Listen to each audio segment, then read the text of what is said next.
Today, I will speak about the possibility of a narratology that would be a post-colonial narratology. And this will allow me also to go through some of the aspects, at least, of regular narratology, if you will. Some of the fundamental categories and features of regular narratology. As a scholar named Michel Mathieu-Collard once emphasized, the boundaries of narratology have evoked considerable discussion. The definition of the discipline, or perhaps undisciplined, because narratology is mainly practiced by humanists, and humanists notoriously dislike or sometimes are incapable of discipline.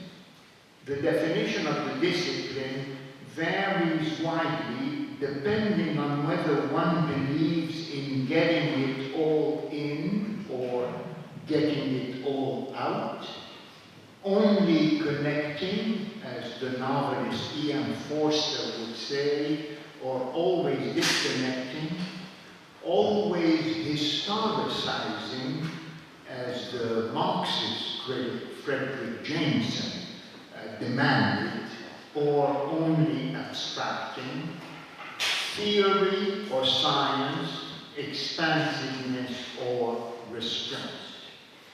No consensus has obtained, and in recent years there's been an increasingly frequent recourse to modified and hyphenated expressions. Structuralist narratology, post-classical narratology, postmodern narratology, socio-narratology, psychonarratology, or to the adoption of a plural, as in narratologies. There are now formalist modulation of narratology, but also dialogical and phenomenological ones. There are Aristotelian approaches to it, as well as tropological or deconstructive ones. There are cognitive and constructivist variations on it, historical, sociological, ideological, and anthropological views. There are feminist takes, queer speculations, and even corporeal explorations. In spite of this proliferation of discourses pertaining to the systematic study of narrative, there have been few proposals for or elaborations of a post-colonial narratology. Though some narratologists, Roy Sommer, Monica Fludernick, Marian Gimnich, have commented on it. Maybe it is because the very domain and boundaries of the post-colonial are at least as problematic as those of narratology. Maybe the post-colonial is always already everywhere, but maybe it is never yet anywhere. That is, we're still always colonized. We have not gone beyond the colony. Perhaps too, specialists feel that examining, exposing, or contesting the values and consequences of the post-colonial or the neo-colonial represent more important tasks than considering narratological modalities. Still, narratology can be useful, and it has been used in the accomplishment of these very tasks. Even the simple characterization of the points of view selected, the speeds adopted, the modes of discourse exploited, the actantial roles, to speak like Grémas, foregrounded, the transformations favored in particular narrative, even those features can help us to shed light on the nature and functioning of the ideology those narratives represent and construct.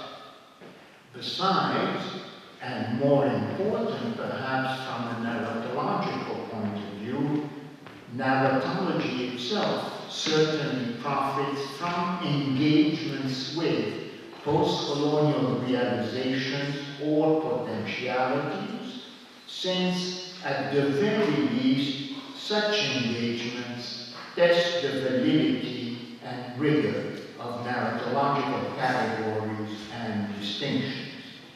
In what follows, I will sketch a post-colonial narratology which would basically adopt and rely on the results of classical and post-classical narratology, but which would inflect it and perhaps enrich it by wearing a set of post-colonial lenses to look at narrative. This post-colonial narratology that I'm thinking of does not aim to identify post-colonial narratives or to capture their distinctiveness. Also, contrary to Marion Gimnish's version, it does not propose to show, I quote, how concepts of identity and alterity or categories such as ethnicity, race, class, and gender are constructed, perpetuated, or subverted in narrative texts. Similarly, though indebted to Susan Lancer's work on feminist narratology, my post-colonial narratology does not quite purport to, I quote, study narrative in relation to a referential context that is simultaneously linguistic, literary, historical, biographical, social, and political. It is not even bound to a specific corpus or primarily constituted through the study of particular texts, and it does not chiefly depend on inductive procedures. Rather, it is sensitive to matters commonly, if not uncontroversially, associated with the post-colonial. Hybridity, for example, migrancy, otherness, fragmentation, diversity, power relations. It envisages their possible narratological correspondence, and it incorporates them. Let us assume that for an entity to constitute a narrative, it must be, as I said the other day, it must be analyzable as the representation of at least two asynchronous events, or of one state and one event that do not presuppose or imply each other. However cumbersome the definition may be, it is, again as I said on Tuesday, at once flexible and limiting. It allows for a distinction between narrative and non-narrative. It allows for distinguishing between narrative and anti-narrative. And most generally, perhaps, to use Emile Benvenite's terms, it evokes the semantic rather than semiotic character and mode of signification of narrative entities. Unlike a sign, a narrative is not recognized, it is understood, which no doubt helps to explain the differences of opinion regarding the narrative status of many entities. We do not always agree that X or Y is a narrative because we do not always understand X or Y in the same way. If the definition points to a number of boundaries and makes a number of conditions or restrictions explicit, it also, as I said on Tuesday, leaves room for a considerable amount of diversity. It does not specify the medium of narrative representations, which can be oral, written, in pictures, in gestures, etc. It does not specify their truth or falsehood, their factuality or fictionality, their traditionalism or modernity, their ordinariness or literariness, their spontaneity or deliberateness. Nor does it detail the nature of their content and its relation to anthropomorphic experience, the kinds of topics addressed, the kinds of themes developed, the types of situations represented, or the qualities of the many possible links between them. It puts no limits on the maximal dimension of narrative. It barely indicates the degree of cohesion or closure they ought to possess, and it hardly constrains modes of narration, that is, different ways of representing the same situations and events, or degrees of narrativity, more or less narrative.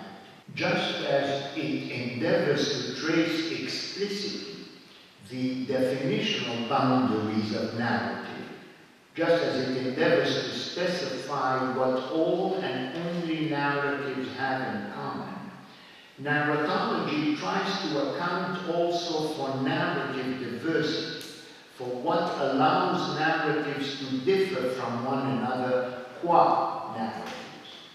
As suggested above, it already partly does by providing a large repertoire of questions to ask of narratives, a large number of descriptive tools with which to capture the distinctiveness of any narrative and fund or support interpretive conclusions. For instance, what kind of point of view is adopted, or what kind of discourse, direct or indirect, is used. Granting particular consideration to post-colonial concerns, wearing post-colonial glasses in doing narratology would, of course, affect the size of the repertoire of questions, its economy, and its exploitation. For example, as Monica Fludernick remarks in her discussion of potentially productive links between post-colonial narratives and narratology, or as Marion Gimbish emphasizes in her study of the relevance of linguistics to a post-colonial narratology, the kinds of languages used by the narrator and by the characters constitute a fruitful area of narratological inquiry.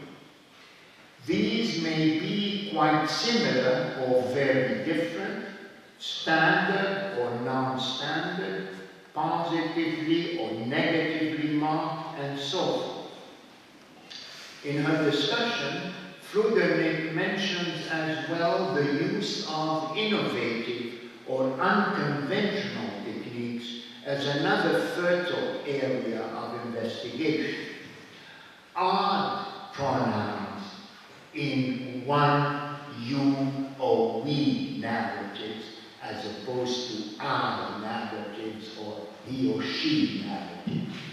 Odd pronouns would offer pertinent illustrations, and a narratorial we, for example, might represent a homogeneous or a heterogeneous group, might designate a discordant rather than harmonious collectivity, or might include certain communities but not others. Who is we?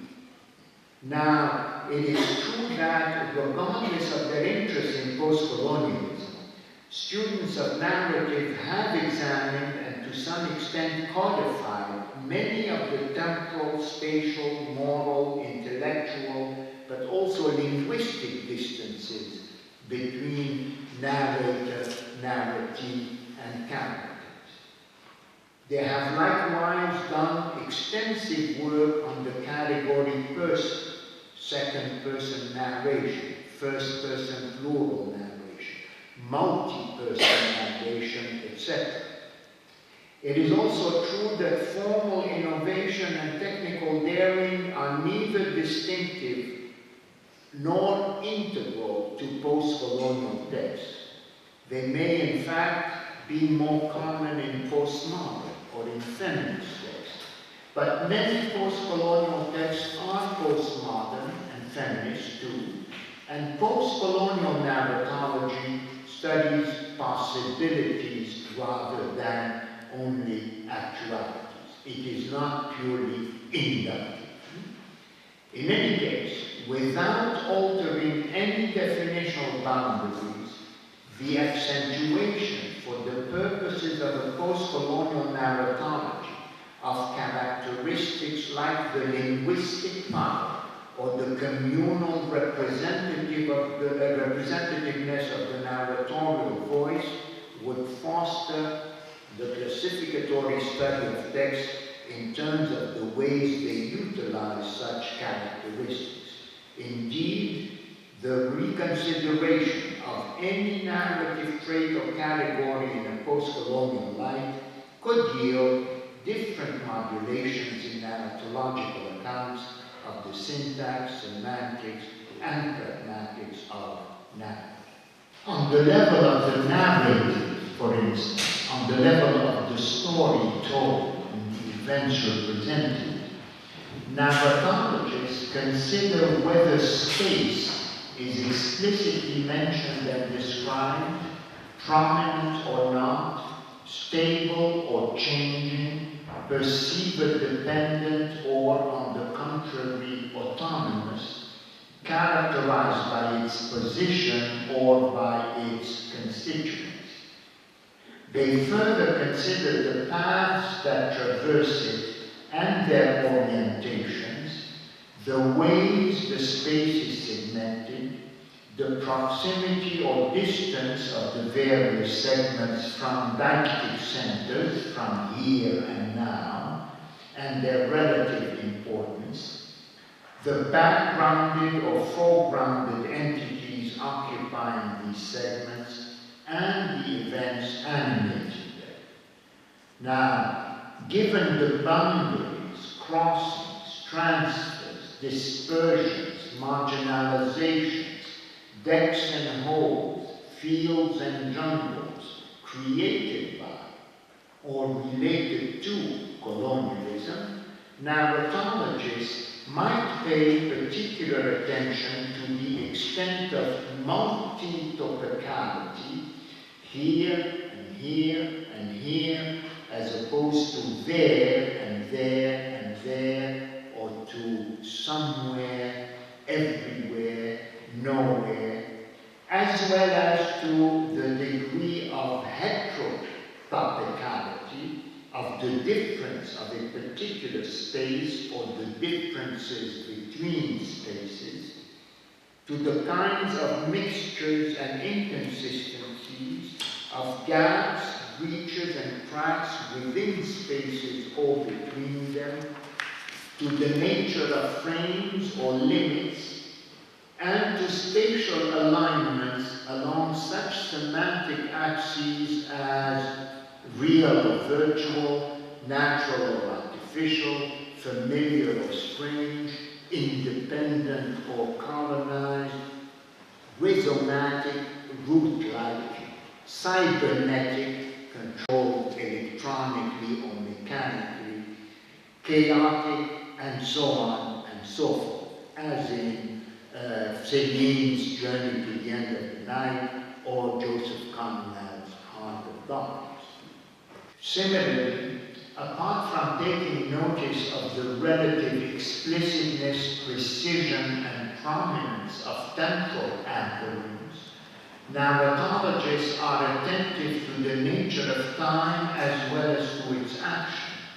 Straight, cyclical, or looping, regressive as opposed to progressive, flowing irregularly instead of regularly, subjective rather than objective, characterized by duration or by date, segmented according to artificial or perhaps natural measures, close or distance from deictic focuses, from the eye of the teller, the here and now of the teller, curative, energizing, paralyzing, degrading.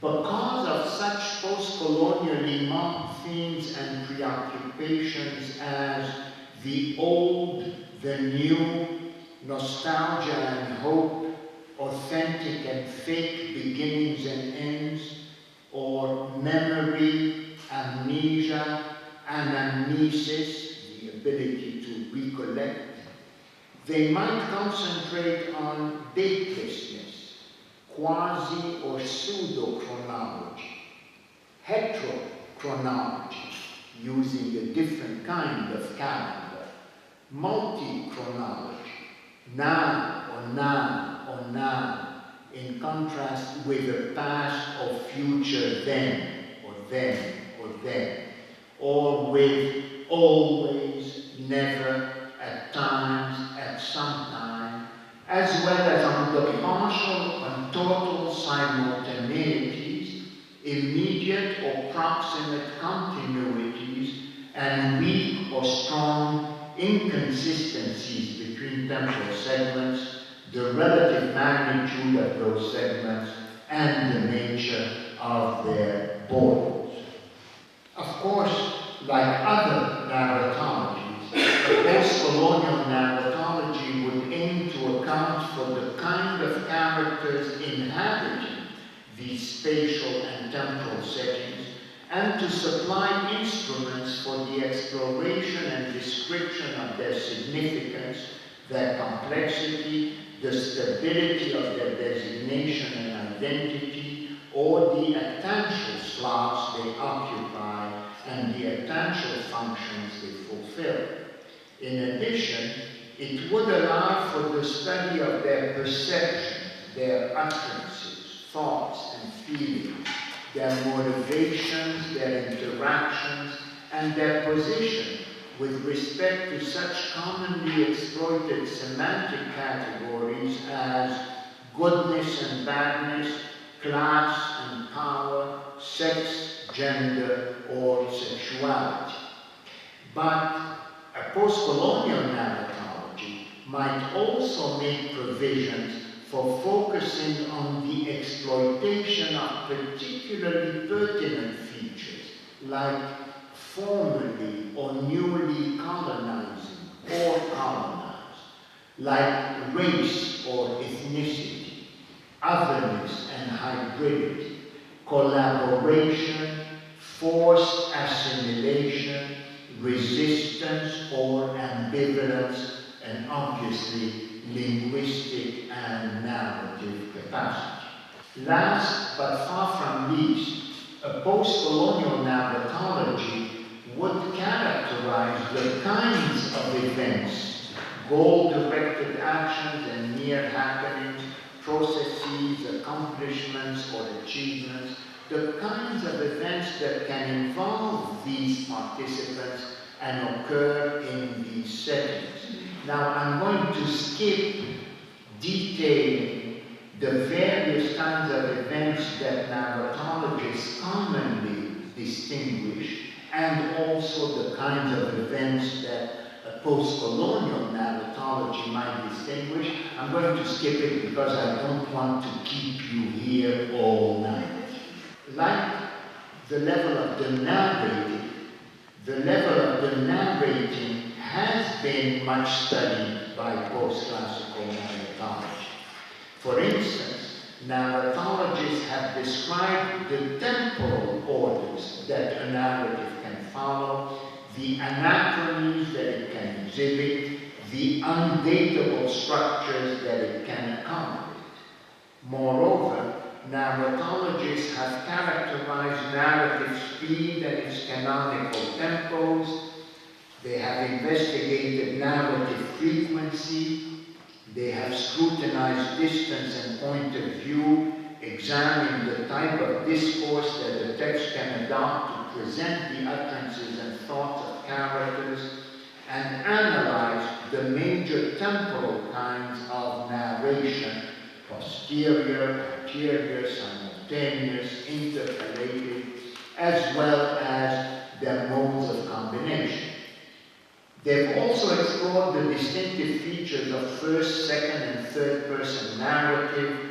They've isolated some of the signs referring to the more or less overt, knowledgeable, reliable, self-conscious narrator, and to the narratee, and they've delineated the situation of these narrational actors. Once again, a narratology mindful of post-colonial issues might involve the recasting of the narratological means that indicate narrative roads taken or not taken, and it might therefore provide a different sort of optic with which to view these roads.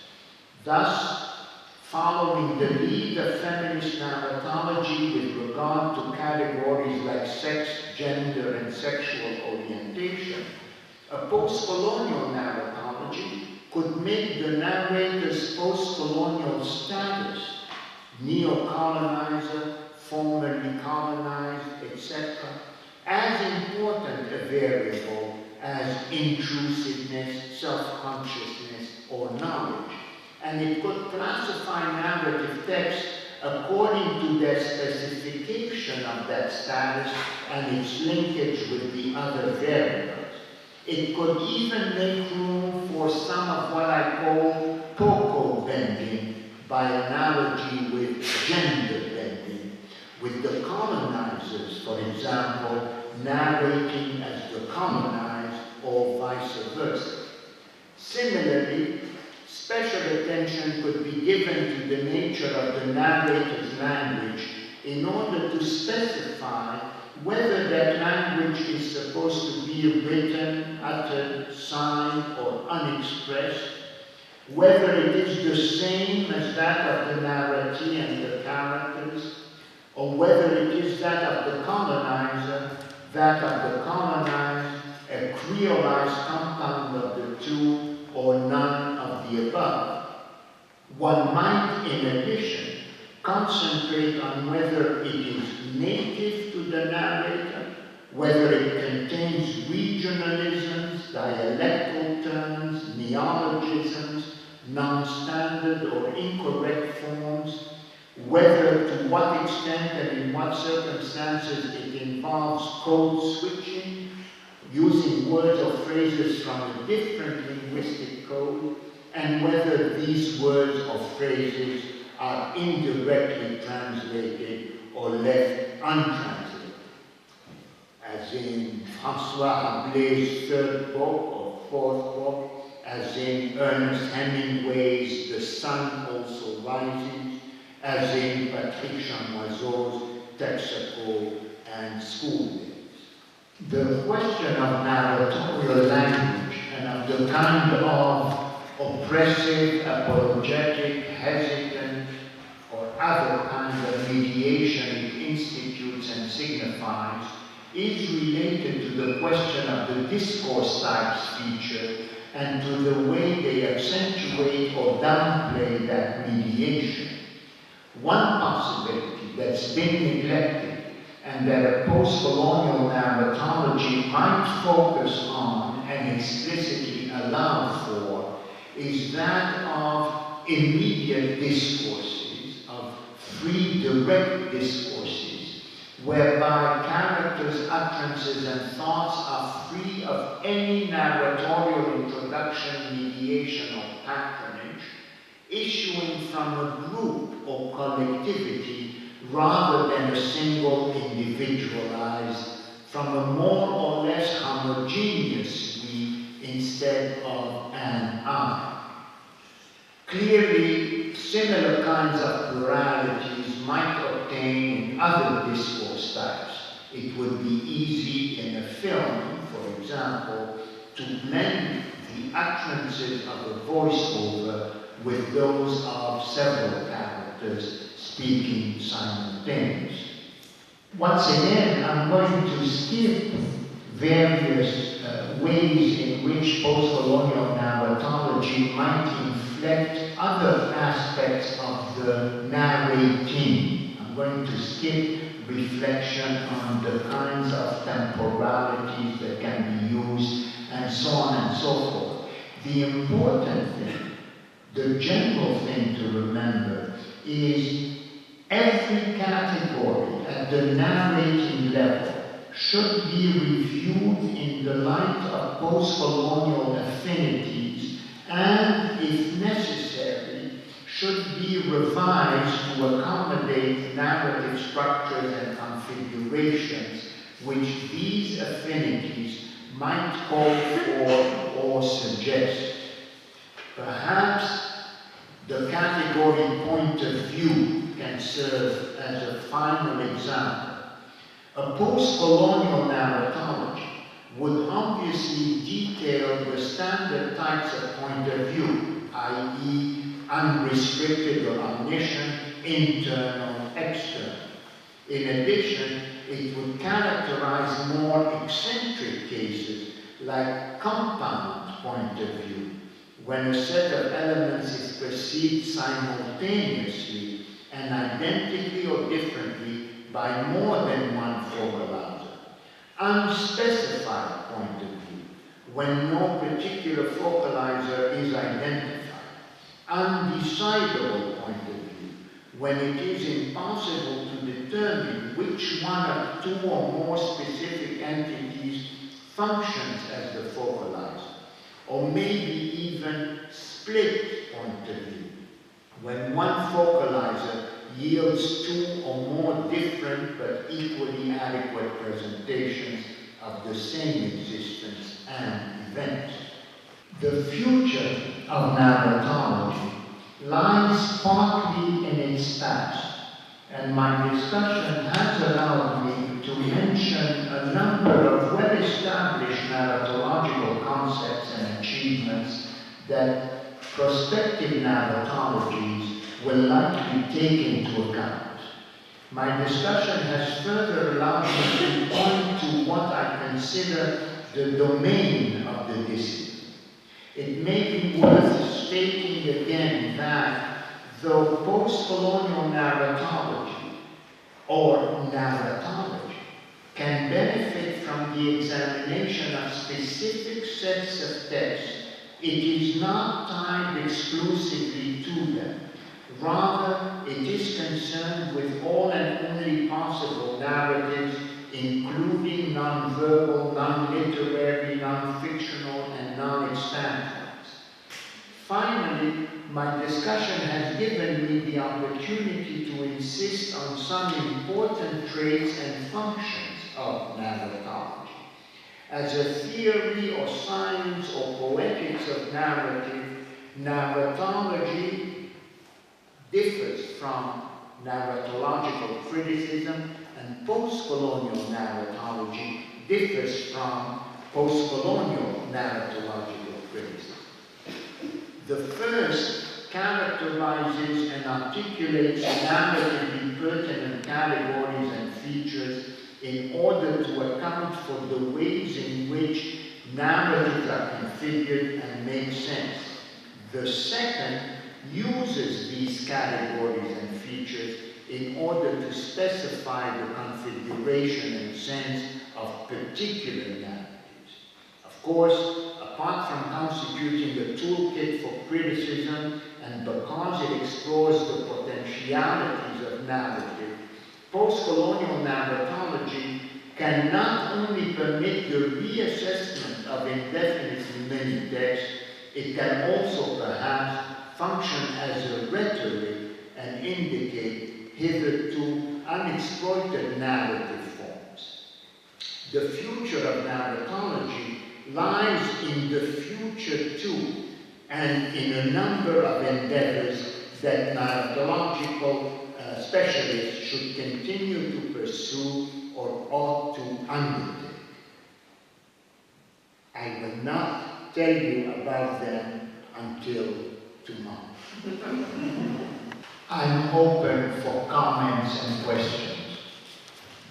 Pirmiausia, tai noriu pasidžiaugti, kad jūs kaip Violeta Kaletenė mus skatinat pasižiūrėti postkolonializmą, nes kažkaip mes jį per greit atmetėm kaip mums netinkantį.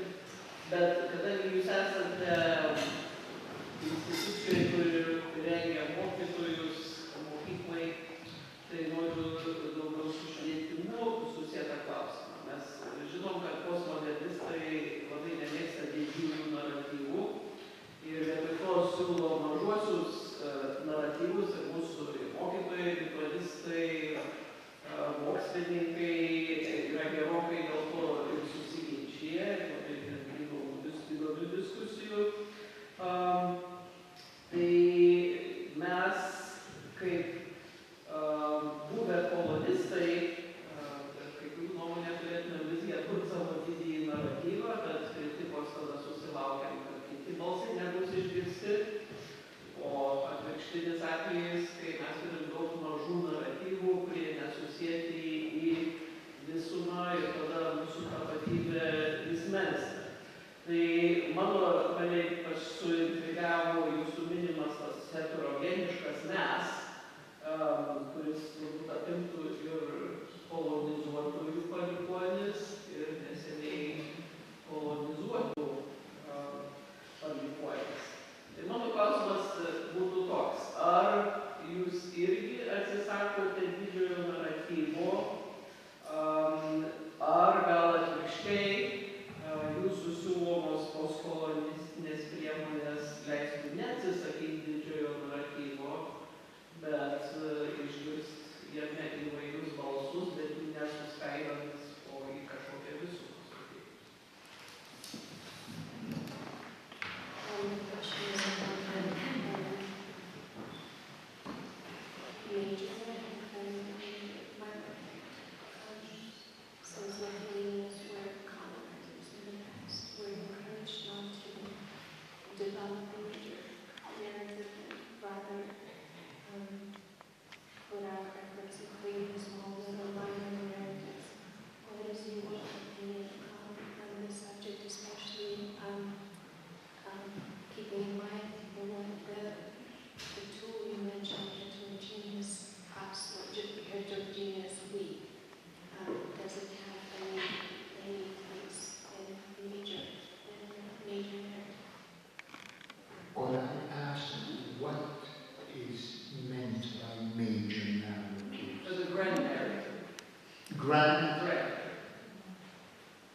No, I think if I understand the question, there are two kinds of narratives. One, a kind of totalizing narrative that explains everything. So in that sense, say, Marxism might be a major narrative. It explains everything and the course of history and the evolution and the beginning and the end. In the same way, I suppose, Christianity or a certain view of the beginning of times and the end of times also constitutes a grand, a major narrative. And on the other hand, you have minor narrative that is very local, specific, particular, unassuming, modest narratives. I'm not going to tell you about everything. I simply want to speak a little bit about this or that. If that is the distinction you mean, my view of a post-colonial narratology would not have much to say about this, because a post-colonial narratology, in my view, does not depend on the particular narratives. And this is why I often gave during my talk as examples not works that are commonly considered post-colonial, but works that are never considered post-colonial. This is why I mentioned François Rabelais, a writer, great French writer, but from the 16th century and before France was a colonial empire and before France lost its colonial empire. A post-colonial narratology is simply a narratology that thinks of possible questions to ask that are influenced by the post-colonial. So it does not depend on particular narratives, and it would have little to say about major narratives or minor narratives. General, grand, meta-narratives about everything, or on the contrary, what is sometimes also referred to as a minor literature. It would not have much to say about that, I'm afraid.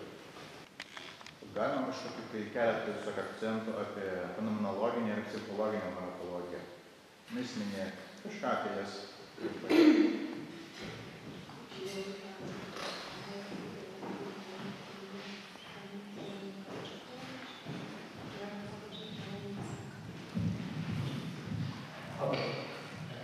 Phenomenological narratology, what I meant by that was a reference to Paul Ricoeur, a great philosopher steeped in phenomenology and who wrote a 3-volume work called Temps et Récit, Time and Narrative, which often adapts phenomenological categories to speak about the narrative experience. Okay? That's all I meant by it, and it was a little bit a joke. That's why I said dialogical for Bakhtin, phenomenological for Ricoeur, deconstructive for Derrida, etc. Everyone wants his own narrative. And I want post-colonial narratology.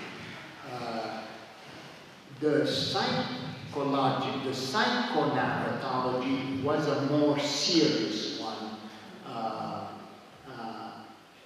That is, there are people, few. I'm thinking of names like Marisa Bortolucci and Peter Dixon. I'm thinking of someone like Willie Van Peel. There are a few others. There are people who want to test the influence and the import of various techniques that narratives adopt. They want to find out, for instance, does it make a difference, and what kind of difference does it make if I tell events in the first person or if I tell them in the third person? They want to know whether it makes a difference when I present, if it makes a difference to a reader or to a listener, to the audience.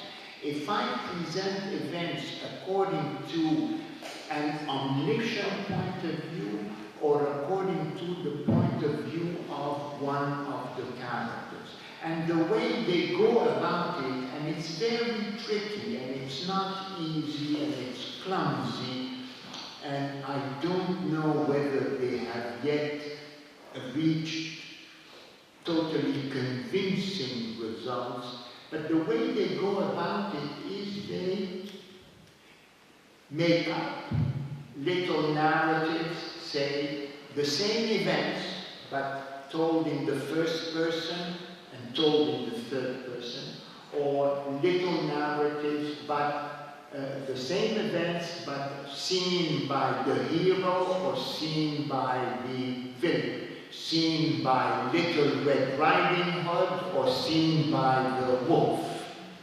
And then they tell these stories to people and they ask people to respond, or they even sometimes when they're very scientific, they try to, they stick little things in people and they try to see their emotional reactions. Okay?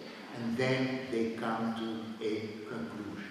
The important thing I think about psychonaratology, and it is a very important thing, is that it is an effort to ground narratology empirically, experimentally, and not simply,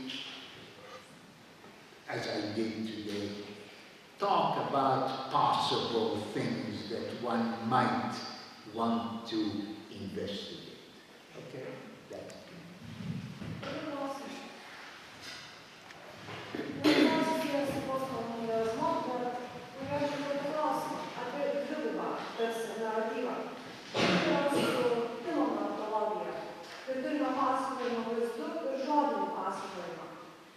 Kas čia būtų svarbiausia? Kokiamis priemonėmis kuriama ta kino naratologija?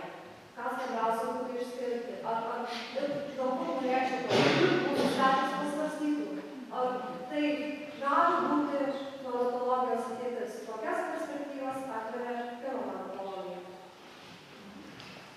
She's interested in urgency and what I think would be the future of narratology. Yes,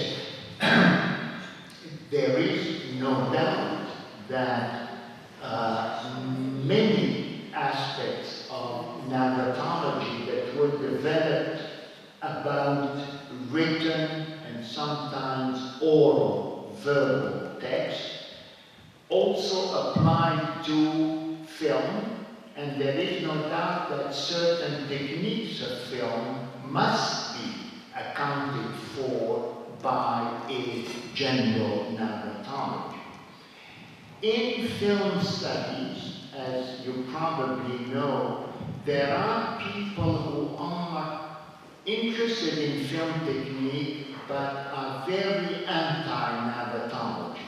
In the United States, for instance, a famous film critic and theorist, academic, David Bordwell, does not like narratology, thinks it does not apply to film. I think he's wrong, but that's what he thinks, and he's an important figure in film studies. On the other hand, there is no doubt that among the early French narratologists, that is, among the people who started to constitute narratology as a discipline, you have a couple of film scholars that played an important role. I'll mention two names, Christian Metz, who did a kind of semiotical film analysis on the way to reaching narratological conclusions, and the other one, the other name I would mention is Raymond Belloux. So that, to summarize, it is true to a large extent that much narratological work has taken for starting points, for points of departure, and for examples, verbal texts, and very often fictional texts, and very often literary fictional because these texts are very rich for narrative. But there is no doubt that already, and certainly in the future, a great variety of other texts, including texts in other media, including, that is, cinematic text, filmic text, will be very important for the development of narratology.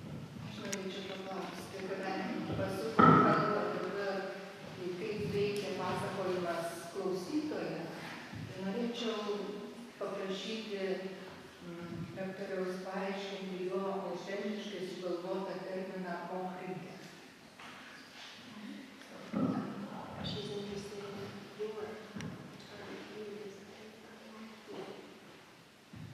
she doesn't know what she wants you to explain.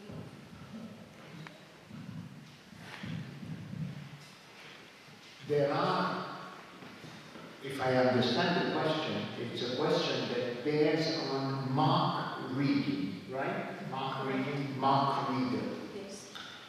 Okay, because there are different kinds of readers. There are readers, like I did a moment ago, real readers. I, Geraldas Prince, read my text. There are, when I write a text, there is an image of the reader that I have in mind. I figure there are certain things I should explain, but other things I don't need to explain. There are certain names I should mention, but other names I don't need to mention, and so on. Why do I think this way? It's because I have in mind a virtual reader, a potential reader. And this is for all of us when we speak to people. We model an image of our reader or of our receiver, of the person who we are directing our discourse to. But there is also another kind of reader, a reader that is a textual reader, a reader inscribed in the text, a reader sometimes even designated explicitly in the text. Dear reader, you might think that, and so on and so forth. This is a kind of mark reader. This is what I specifically call the narrative. It is not a real reader. It is not me. And often it does not correspond at all to me. And it is not really the potential reader that the writer is thinking of. It is not really the virtual reader that the writer is thinking of and possibly writing for. It is a textual reader. It is a narrative. It functions as an audience within the text. And so sometimes I can be ironic by saying, or I can joke with the real readers that I imagine by portraying a silly textual reader, but by making the textual reader the silliest person in the world, someone who doesn't understand anything, because that means that real readers will feel good. They will feel they are not that imbecile. They can understand what's going on. Galima dar paklausti dėl apie Patrikmo Dieno, kuris laimėjo Nobelio premiją. Čia, aišku, reikia sveikinti turbūt ir jūs kaip prancūzų literatūros mylėtoja ir Bibučių ir turbūt taip pat ir kitus. Jūsų manymu, koks jo pasakojimas, koks Dieno pasakojimas naratologiškai galima diagnozuoti? For Patrick Modiano. French people. The question is, what's visible?